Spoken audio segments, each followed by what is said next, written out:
I am finally back. I have returned from the heavens of Saint Martin to bestow my voice upon your earbuds or speaker of sorts. What is going on, everybody? Welcome back to episode number 91 of Murph's Boston Sports Talk. I am your host, James Murphy, a.k.a. Murph. Thank you so much for joining me.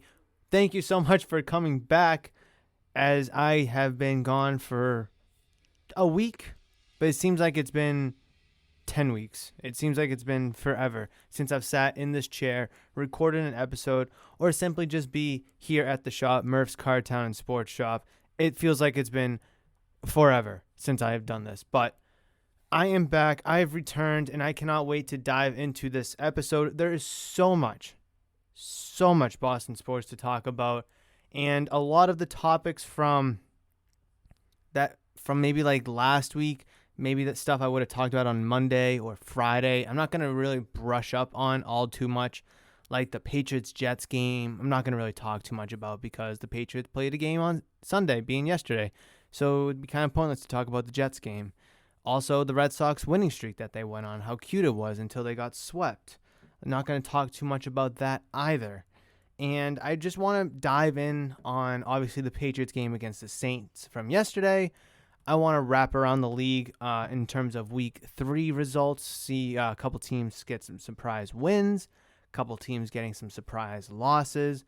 And then, of course, I do want to talk about the Red Sox and their current, or I guess their most recent 3 games series that they played against the Yankees, where they got swept.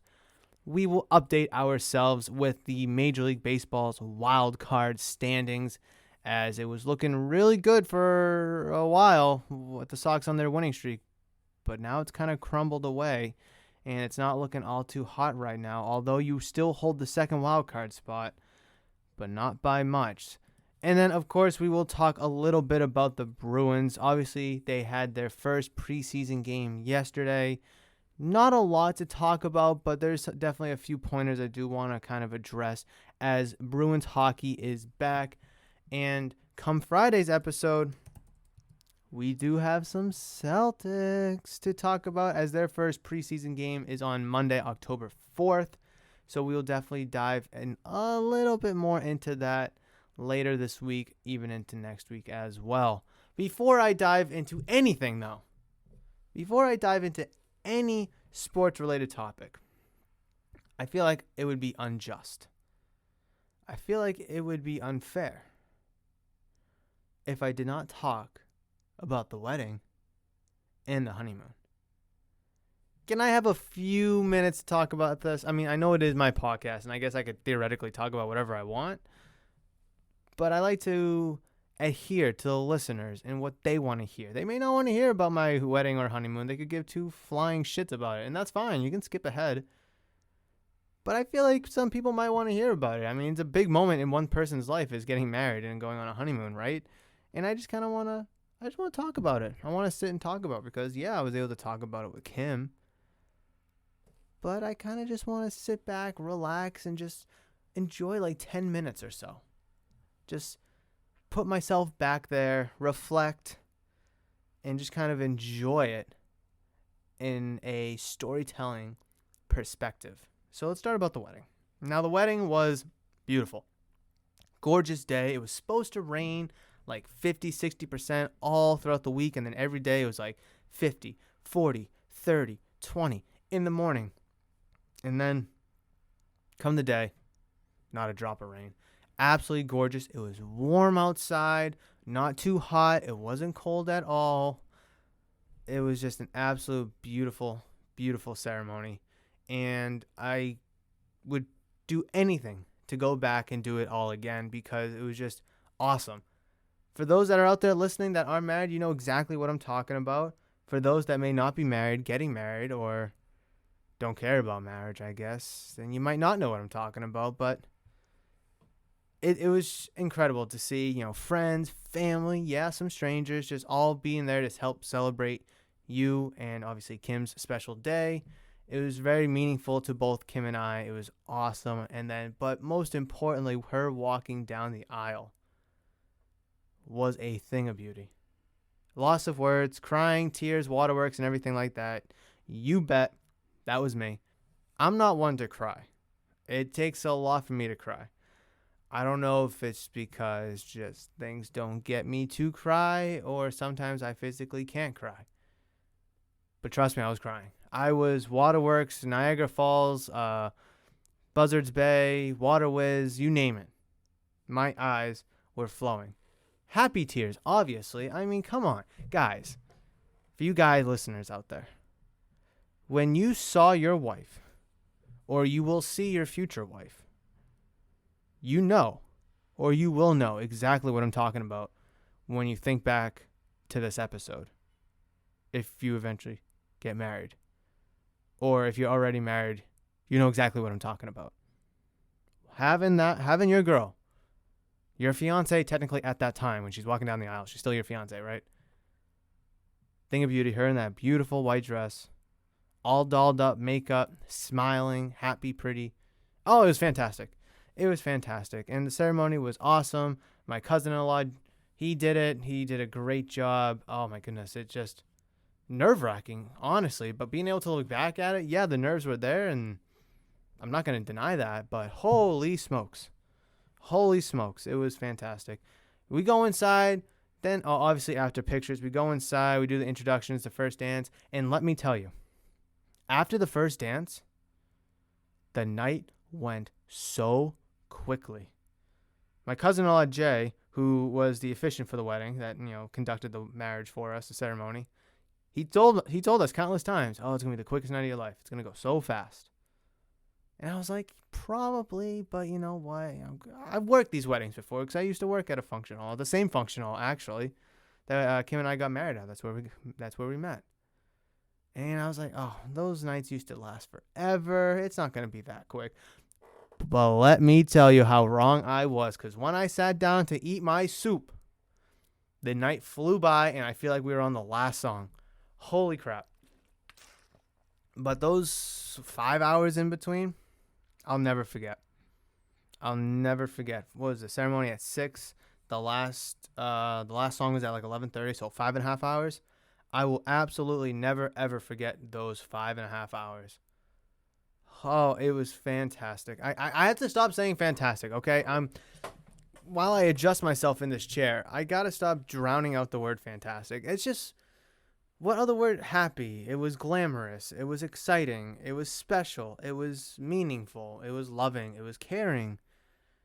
Oh, it was exhilarating. It was exuberant. It was fantastic. All right.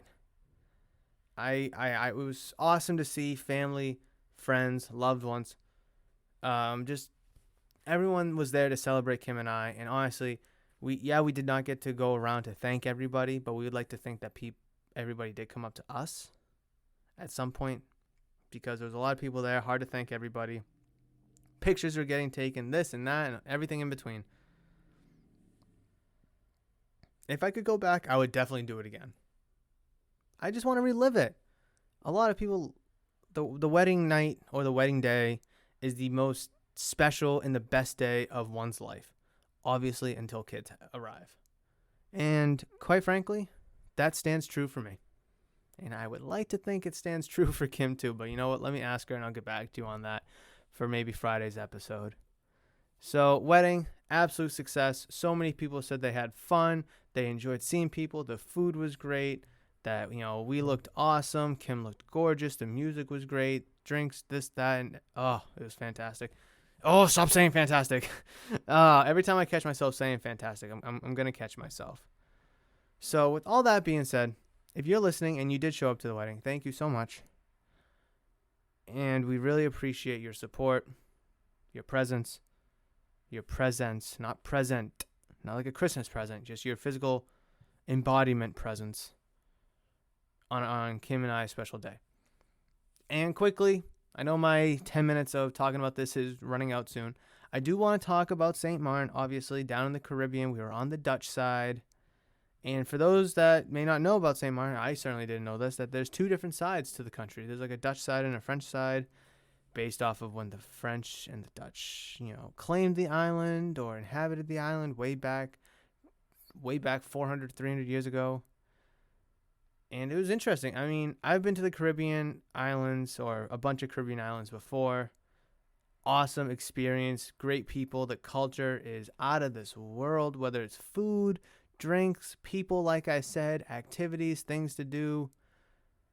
It was nuts. And I think St. Martin had a lot of similarities to other Caribbean islands, but on the other hand, they had a lot of differences. And I think that really what makes St. Martin different than, say, St. Thomas or, Barbados, or, pick any other Caribbean island. And you could say the same thing about them too, Tortuga or, Barbados, like I said, Puerto Rico even, Aruba, just, all those islands have a lot of similarities and a lot of differences, and St. Martin is no exception. It's basically what I'm trying to say. It was gorgeous. The resort was awesome. Since we were on our honeymoon, we got a small little upgrade from like the third floor. It was like, 5, 6 floors, the resort. From the third floor, which was going to be our room, to the first floor, which is, you walk out, boom, the beach is right there. You take a right, you walk 100 feet, and boom, there's the pool with a swim-up bar. That was Kim and I's favorite part, was the swim-up bar. Happy hour, 4 to 7 p.m. Oh, my goodness, I just want to go back. I just want to go back. Oh, I missed it already. Happy hour, you get 2 drinks for $7, obviously select drinks. But you can't beat that. And traditionally, the beer down there was cheap. It was like $3 for like a Corona or like a Coors Light, this beer, that, their local stuff. $3. Can't complain. Absolutely cannot complain. Kim and I tried not to get burgers or pizza down there. Did we get pizza? I don't think we got pizza, but we got burgers a couple times. Yeah. Because we wanted to really try, the seafood, because when you're down in the Caribbean or like on an island on the coast, seafood is big down there. Shrimp, calamari, fish. And I think Kim and I did the best we could with that. Obviously, money was a factor, and none of us could afford to buy this $100 plate of fish, salmon, whatever. So, oh man, I think I miss the resort and the swim-up bar more than I do miss St. Martin, in all honesty. Let's see, down in St. Martin, Kim and I did ATV riding. It was like a tour for 5 hours. We did horseback riding, which was a little tour of like the southernmost part of St. Martin, which was beautiful. Sunset, champagne. The horses went swimming, and we were like riding them while they were walking in the water. Crazy cool.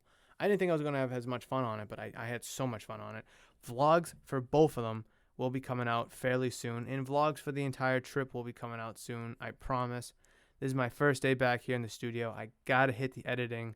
Trust me, I'm going to. I want to try to get a couple out this week in addition to, obviously, the podcasts.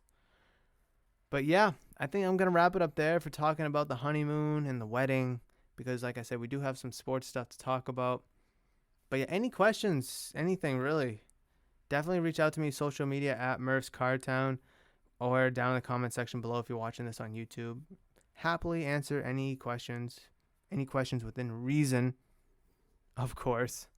But yes, let's jump into the Patriots versus the New Orleans Saints, where we saw the New England Patriots fall to the Saints 28-13.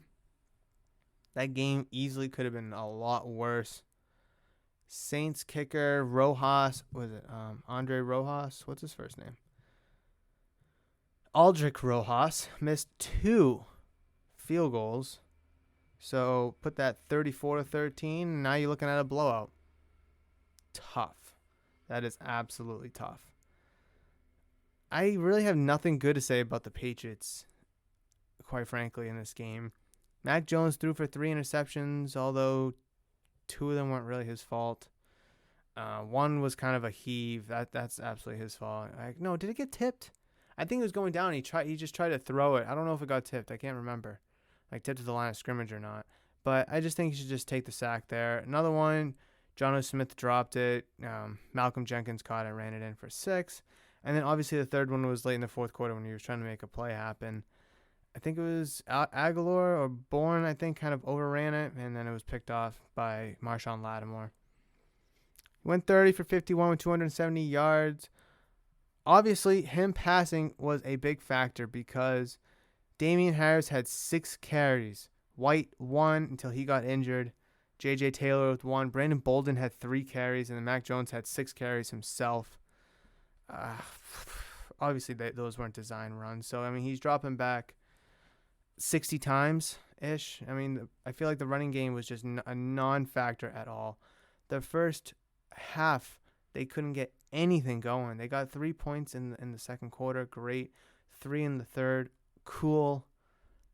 But this game was definitely in the balance in terms of passing because the Patriots running game, it was non-existent. Patriots defense couldn't stop the Saints in their running game because Kamara had 24 carries for 89 yards. Nothing spectacular. I mean, 89 yards is cool, but on 24 carries, Taysom Hill had 6 carries for 32. That's really it, honestly. I mean, Jameis Winston didn't light you up. He was 13 for 21 with 128 yards and 2 touchdowns. So it's not like he lit you up for 405 touchdowns. What went wrong? You just couldn't stop the Saints' running game because the running game set everything else up.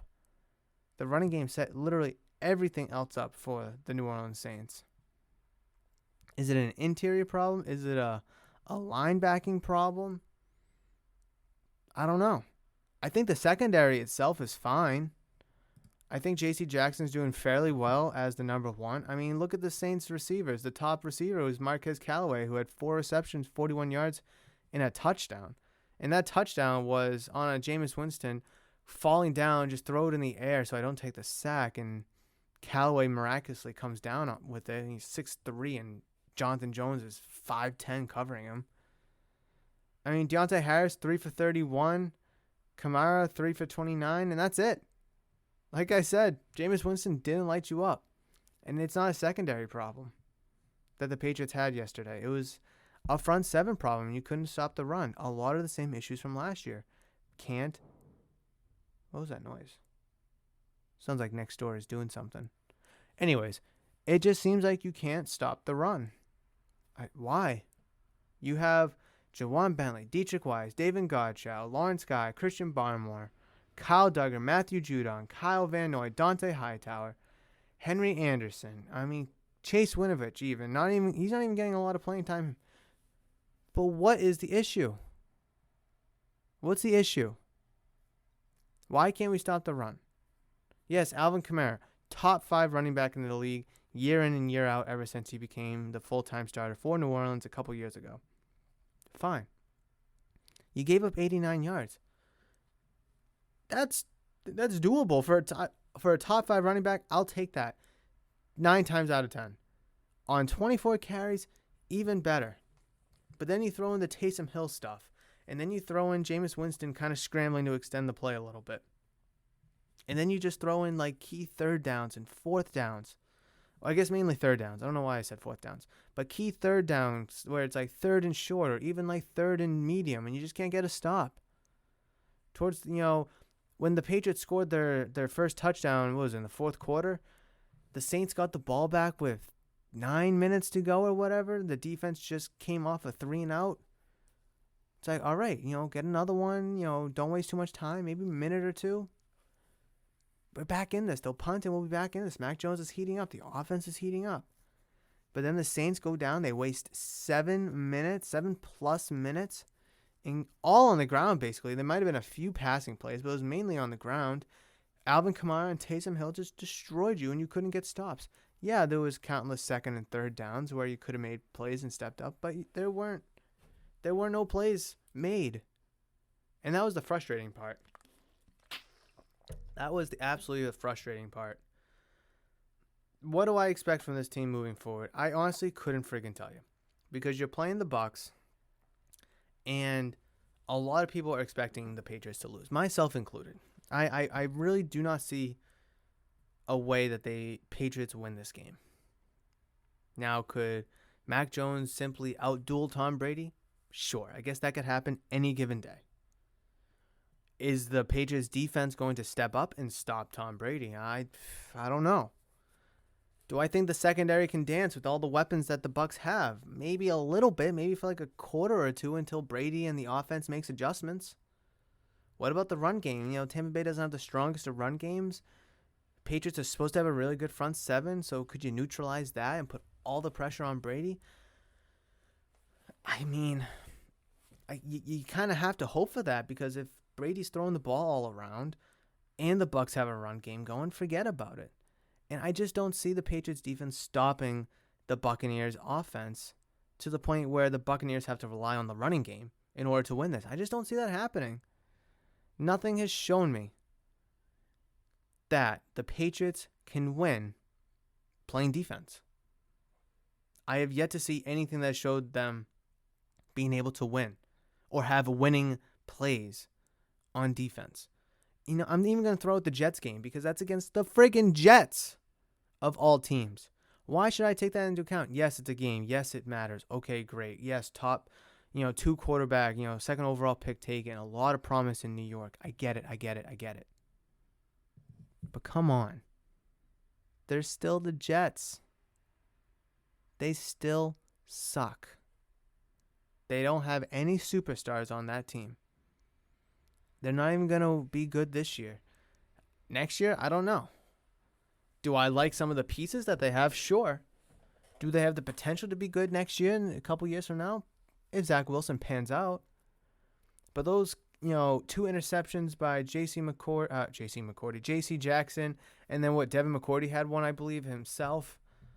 It was 4 interceptions. I'm not going to say, those 4 interceptions are going to be fantastic and the defense will be able to stop Tom Brady and the Bucs offense. No. Because 99 out of 100, Tom Brady's not going to make those same mistakes Zach Wilson made. Got to stay hydrated. I have to stay hydrated here. I don't know. Patriots should be 2-1 right now. They should have won the Dolphins game. They beat the Jets. Expected. The Saints game, a lot of people, myself included, pegged as a win. Not a lot of people believed in Jameis Winston to be able to carry this team into Foxborough or just in general and just win some games. But a lot of people forgot about how good that Saints defense was. Marshawn Lattimore, Demario Davis, Malcolm Jenkins. Where is he? Marcus Williams. Come on, where's the other guy? Carl Granderson. I'm missing one more. Cam Jordan. There we go. Cameron Jordan. Those are some big names. Marcus Williams in the secondary. This Saints team's good. This Saints team is good. I still think the Bucs will win the division. And it's looking like the Saints are good enough to make the playoffs. Playoffs? We're talking playoffs?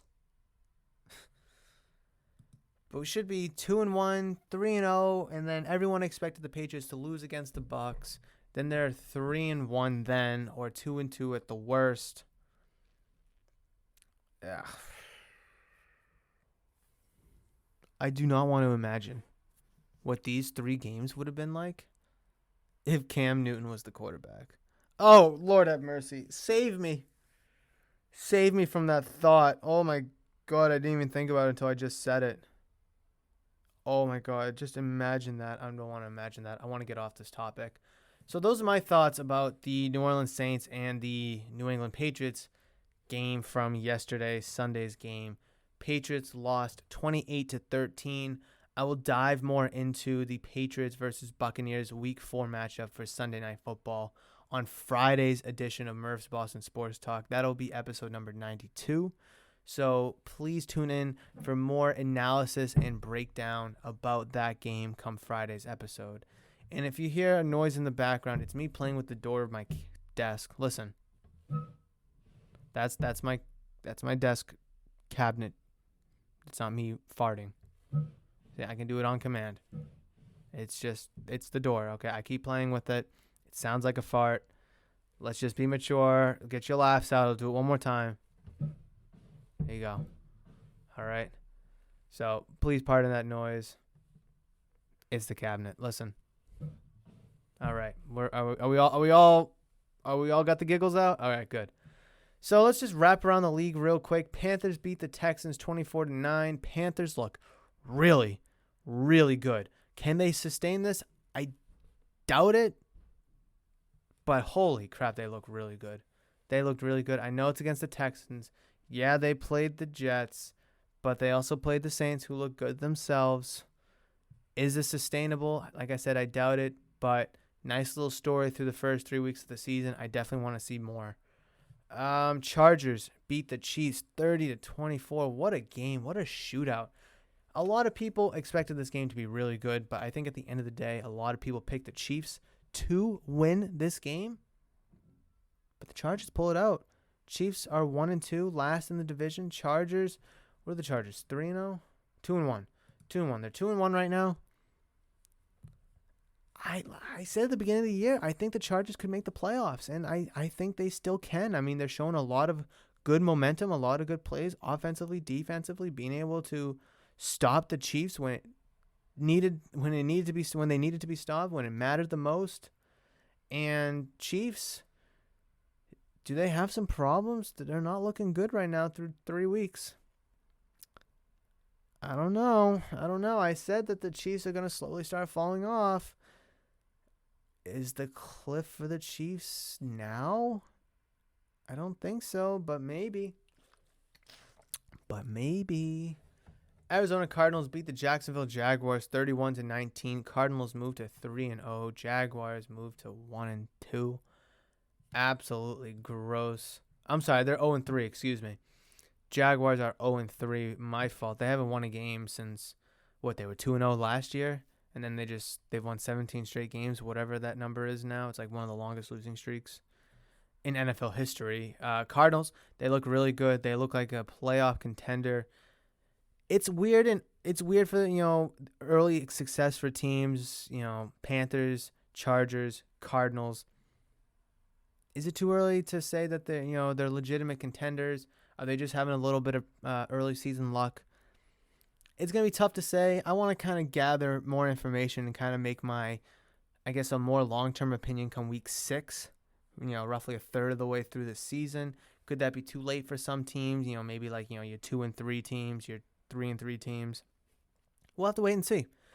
Bears lose to the Browns 26-6, where the Bears only get one net yard of offense because Fields took 9 sacks or whatever it was and had like 77 passing yards, and the sacks totaled like 76 yards or whatever that number was. Holy crap, I started him in one of my fantasy leagues just because I thought he was going to ball out, show out. This is my team. Screw Andy Dalton. I'm here to beat the quarterback. The fans want me, and I want them. I thought it was that kind of game. Boy, was I wrong. Andy Dalton looks like he's going to be the quarterback for a lot longer than we thought. Bills beat the Washington football team 43-21. Not a good game for the WFT.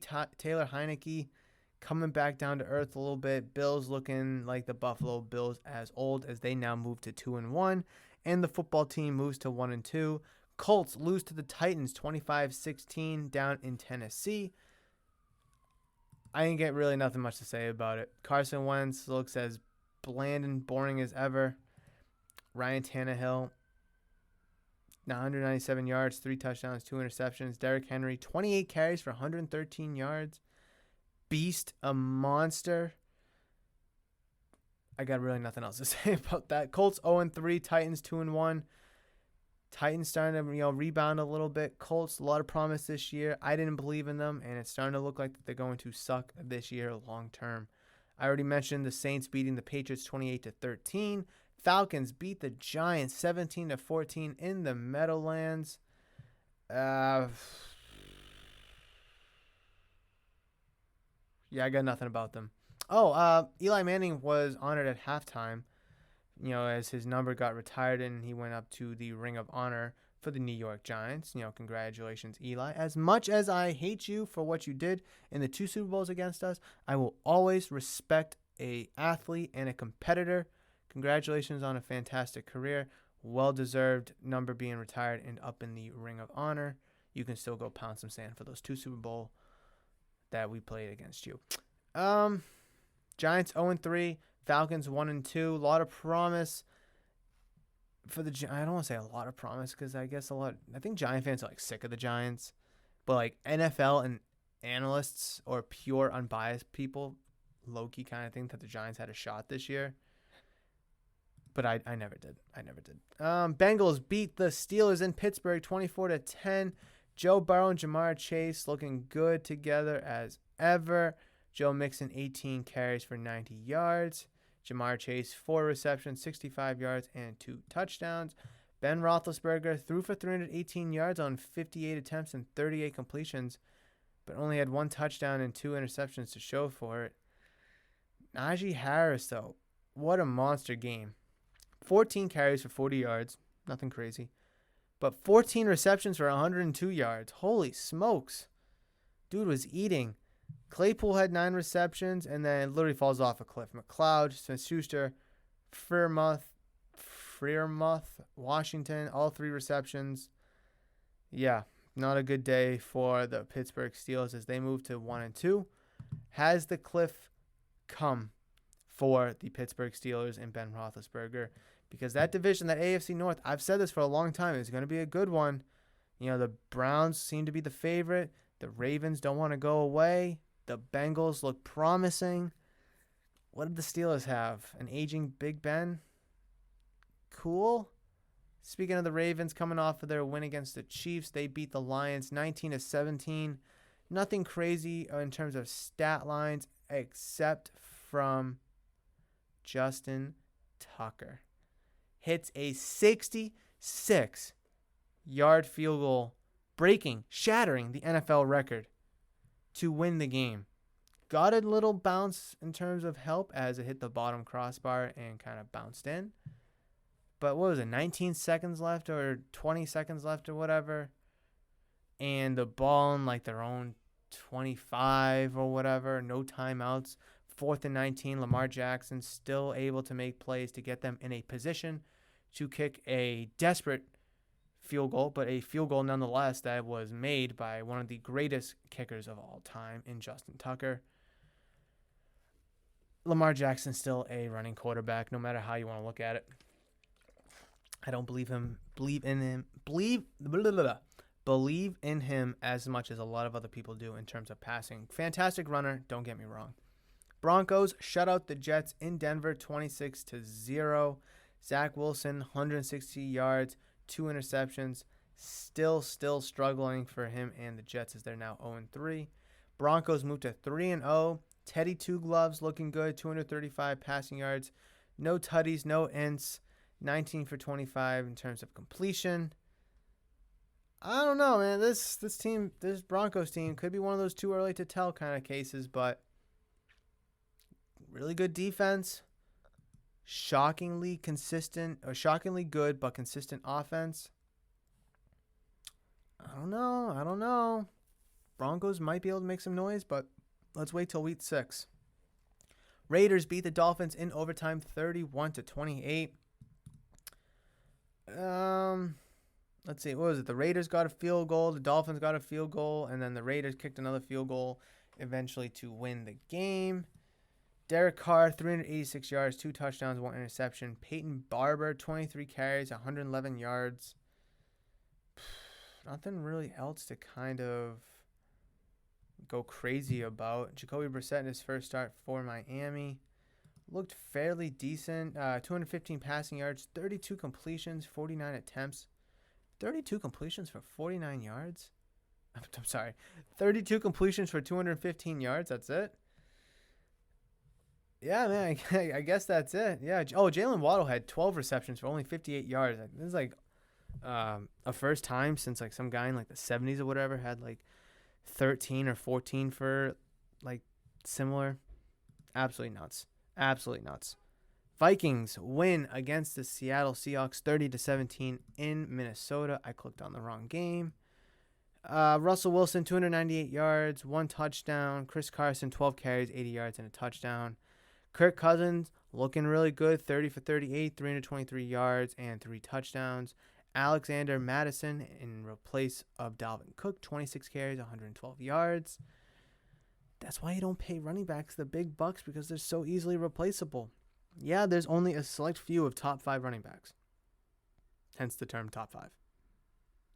But when they go down because they're workhorse 3-down backs, you're going to need people to fill in. And then, like, the people that fill in, they're a lot cheaper, and they give you a lot of the same production. Maybe not as consistent, but it saves you a lot of money. I don't know. You just paid Dalvin Cook, too, so it's not like you're just going to cut him or trade him right now, but it's kind of why you don't pay running backs. Justin Jefferson, 9 for 118 yards, 1 touchdown. Oh, Madison also had 6 receptions, for 59 yards. Nuts. I thought the Seahawks were easily going to win that game, but they lost by 2 touchdowns. Packers beat the 49ers 30-28.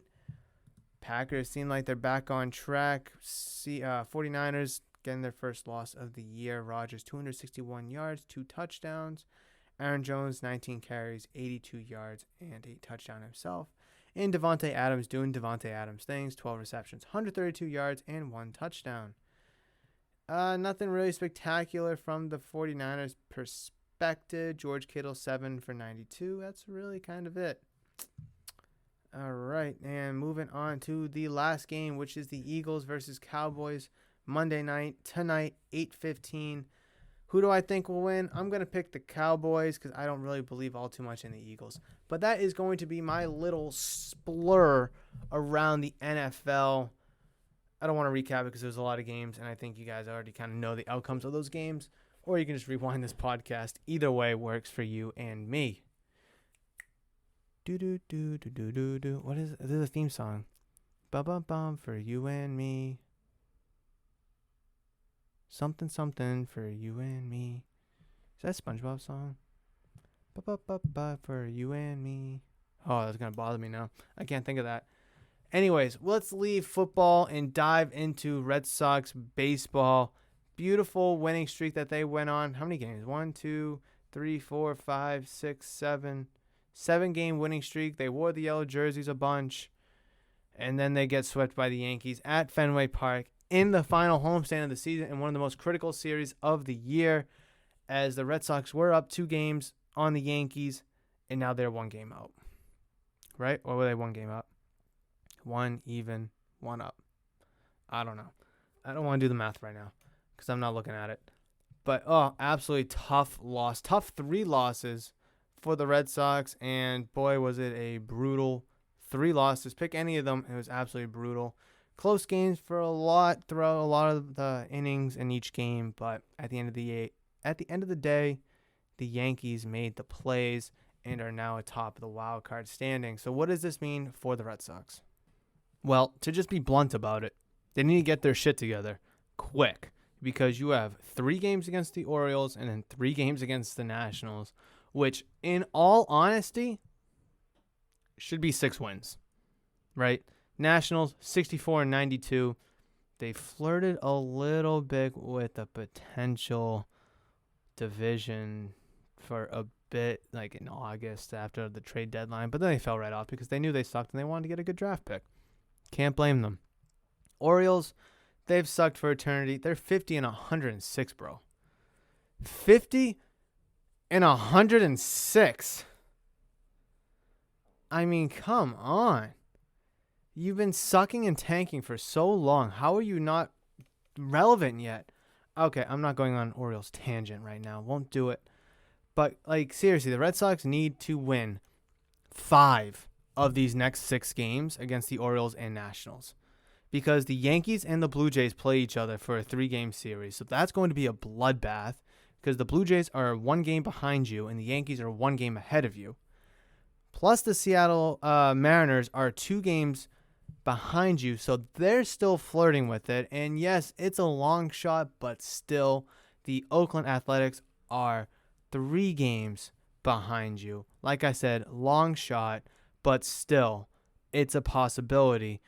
Ironically enough, the Mariners and the Athletics play against each other, so the winner of that series will probably be the lone team standing in terms of mathematically relevant, mathematically still in contention. Blue Jays, Yankees, no matter how that series goes, both teams will still, I guess if the Yankees sweep the Blue Jays, it's over for the Blue Jays. It's just, you can't let the Yankees sweep the Blue Jays and then they just vault way ahead where they can lock up home field advantage for the wild card game.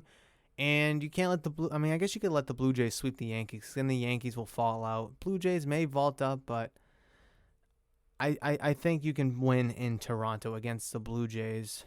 Winning against the Yankees in New York, yeah, better story, cooler, headline. But if you want to win a championship, definitely not the easiest path for the Red Sox to take. I still find it incredibly insane that the Mariners are a negative 61 in terms of run differential, yet they're 56-70 and 2 games out of the wild card. Absolutely fascinating. I don't know how, but it is what it is. So there's my little wild card update. Nothing crazy, nothing too long. Red Sox, they gotta win. They gotta sweep the Orioles. They gotta sweep the Nationals. Yankees, Blue Jays, bloodbath against each other. A's, Mariners, bloodbath against each other. It's going to be interesting. And then looking out west, not out west, I guess in the National League, the St. Louis Cardinals, bro, are on a 16-game winning streak. Remotely locked up the wild card for them after the Mets got eliminated, Padres got eliminated. The Reds and the Phillies are mathematically still in it. But that's a long shot. That is an absolute long shot. I guess the Phillies could still win the NL East against the Atlanta Braves. And ironically enough, this is what you live for in September.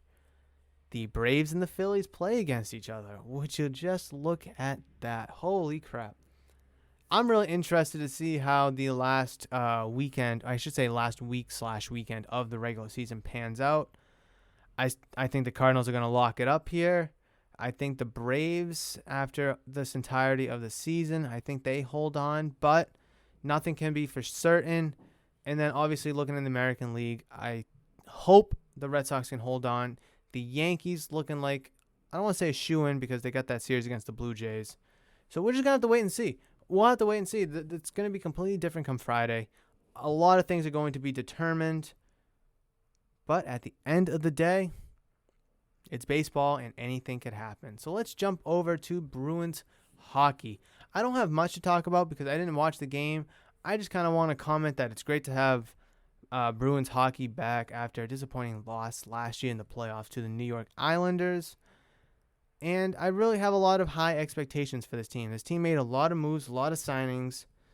And I really think that this team is locked and loaded for this year again. We said that last year, the year before, yeah. But this year, they went out and made a lot of moves in free agency, bringing in this player, that player, this guy, and that guy. I mean, once free agency opened up, they signed like 6 guys or something like that. I forget the number, but still. Yeah, I know, both the Capitals and the Bruins weren't throwing out their best lineups. I know. But beating the Capitals, still a nice little dub. Nice little boost of confidence right there. John Moore, 2 assists, 2 points. Connor Clifton, 1 assist, 1 point. DeBrusque had a goal. Eric Holla had a goal. Zaboral had an assist and a point.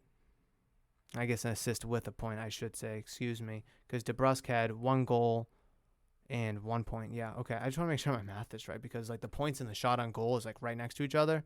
So it makes me think that shot on goal is the points. So just kind of pardon me for my stupidity here. But yeah, I can't wait to see what the Bruins are able to do this year. I have a lot of high expectations, a lot of hope for them. I really think that they can make a big push. I don't think the Atlantic Division or the Eastern Conference is insanely tough this year like it's been in years past, nor like the West, I believe, is better. But it's game 1 of the preseason. What can you expect? So honestly, there was a lot of stuff that we talked about, but I wanted to make this a rather quick episode because I didn't want it to be a 1, 2, 3 hour episode. I just wanted to get straight to the point and talk about the most important necessities, and I didn't really want to backtrack about things from last week. Like I said, the Jets game, the Red Sox winning streak, yada, yada, yada. I want to stay current, recent, up to date with my stuff, although I haven't recorded in over a week. But ladies, gentlemen, boys, girls, thank you so much for downloading, listening, and enjoying episode number 91,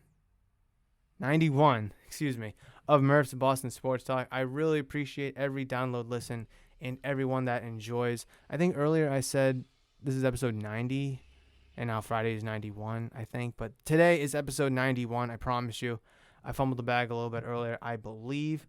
But episode number 91 in the books. Thank you so much for joining me. And if you're watching on YouTube and you enjoyed this episode, please make sure you leave a like and also a comment down below. And while you're down there, please hit that big giant red subscribe button, as I would greatly appreciate that. And that's a great way to show support, probably the best way to show support for not just the podcast, but the channel as a whole.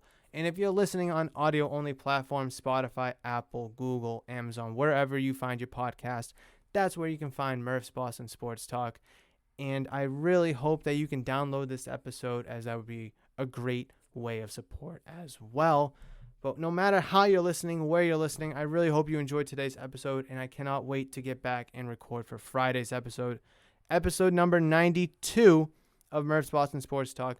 But between now and then, you guys know that I love you, and you know that I will always, always see you.